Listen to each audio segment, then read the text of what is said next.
मित्रों, अभी बता रहा था कि सपने का अनुमान कोई चीज नहीं दे सकता। आइए गुरु जी का प्रवचन आगे सुनते हैं इसी क्रम में।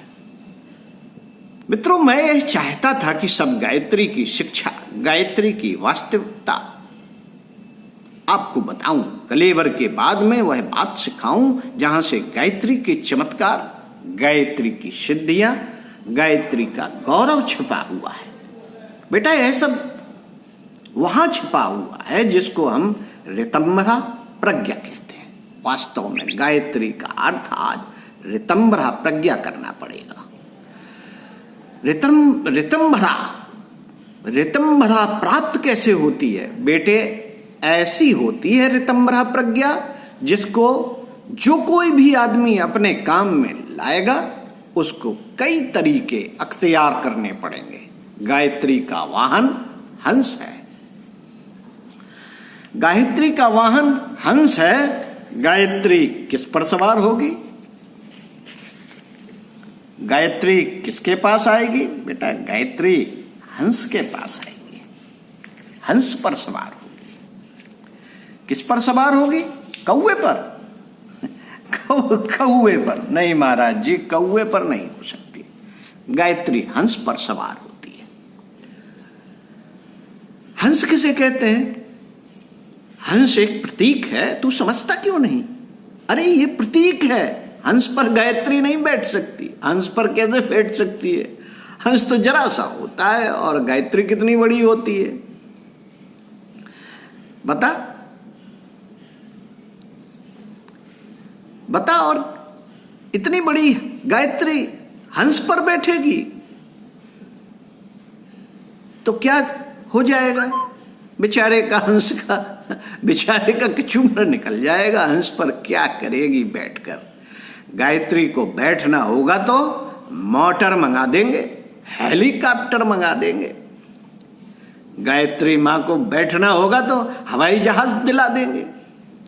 गायत्री मां को जाना होगा तो बेचारे गरीब हंस पर क्या बैठना? हंस पर नहीं, उस पर तो पैर समेटने की भी जगह नहीं है। उस पर तो पैर समेटने की भी जगह नहीं है। पालती मारकर भी नहीं बैठ सकती। उस जैसे चेयर होती है पैर पसारने की, वैसी भी जगह नहीं है उस पर। टांग को समेट कर बैठे तो भी उस पर नहीं बैठ सकती। अतः उस हंस पर क्या बैठेगी? हंस की आफत आ जाएगी। फिर क्या है हंस? हंस बेटे वह व्यक्ति है जिसकी दृष्टि ऋतंभरा प्रज्ञा के अनुकूल है। ऋतंभरा प्रज्ञा कैसी होती है? जैसे हंस की होती है। हंस की कैसी होती है? हंस तो कीड़े नहीं खाता, वह मोती खाता है। अर्थात जो मुनासिब है, जो ठीक है, जो उचित है उसको करेगा। पर जो गैर मुनासिब है, अनुचित है, उसके बगैर काम नहीं चलेगा तो मर जाएगा। कौन? हंस। भूखा रह लेगा, चाहे मरना ही क्यों ना पड़े, पर ना कुछ अनुचित करेगा और ना अभक्ष खाएगा। वह सोच लेगा कि ना खाने से क्या आफत आ जाएगी। अच्छा साहब, मरेंगे पर गलत काम नहीं करेंगे। ऐसी क्रिया का नाम है सफेद स्वच्छ निर्मल हंस। हंस उस व्यक्ति का नाम है जो नीर और क्षीर का भेद करना जानता है। पानी और दूध को मिला कर दीजिए। नहीं साहब, पानी हमें नहीं लेना है, हमको दूध लेना है। दूध को फाड़ कर अलग कर देगा, पानी को फेंक देगा और दूध को ले लेगा। यहां भी वही स्थित है। हंस केवल उचित को ही ग्रहण करता है, अनुचित को नहीं। ऋतंभरा प्रज्ञा उसी चीज का नाम है। इसे ही जागृत करने के लिए हम आपको गायत्री की साधना कराते हैं। गायत्री का प्राण समझें साथियों। साधना उपासना का प्राण है समर्पण। बस समर्पण कर लीजिए, फिर देखिए ऐसे ही मारा मारी की आवश्यकता नहीं पड़ेगी। मैं पहले ही कह देता हूं कि माला मत फिरा, समर्पण करना सीख बेटा। ऐसा कर, इसमें बांस की बांसुरी की तरह अपने को खाली कर दे, फिर देख मजा आ जाएगा। नहीं गुरुजी, आप तो कर्म कांड बता दीजिए, क्रियाकृत बता दीजिए।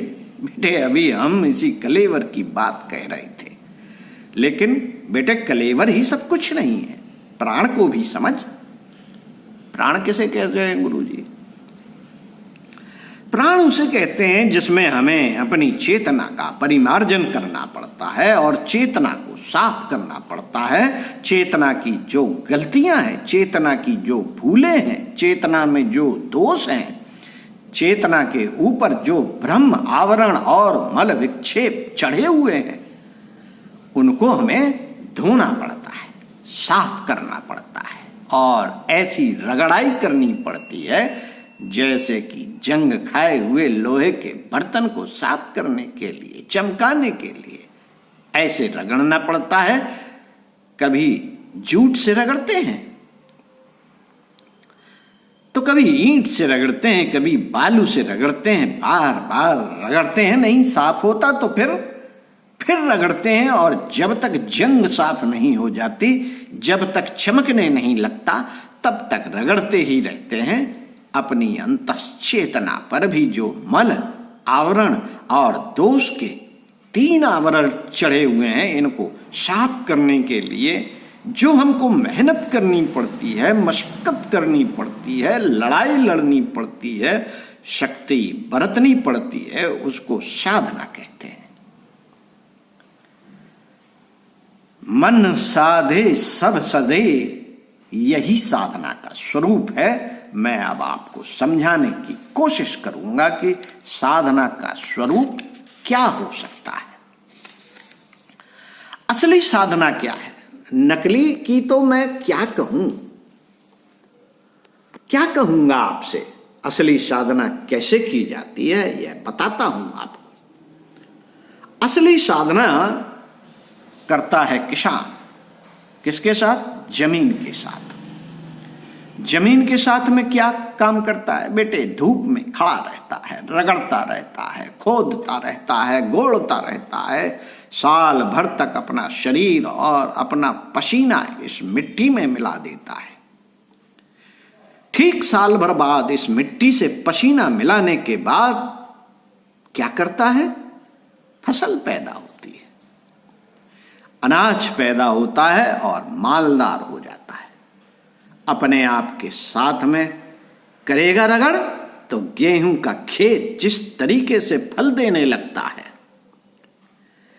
उसी तरीके से हमारी परिष्कृत चेतना फसल दे सकती है।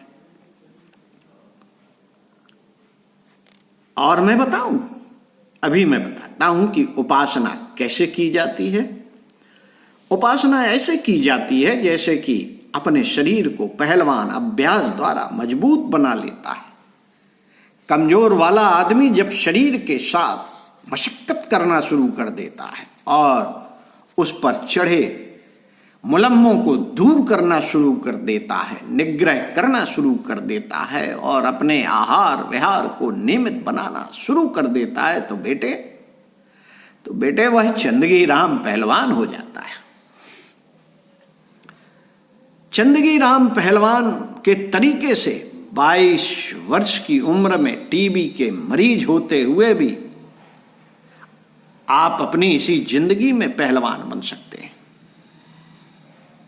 शरीर की साधना यदि आप करें तो बीमार होते हुए भी आप अपनी इसी जिंदगी में पहलवान बन सकते हैं, चंदगी राम की तरह। साधना किसे कहते हैं?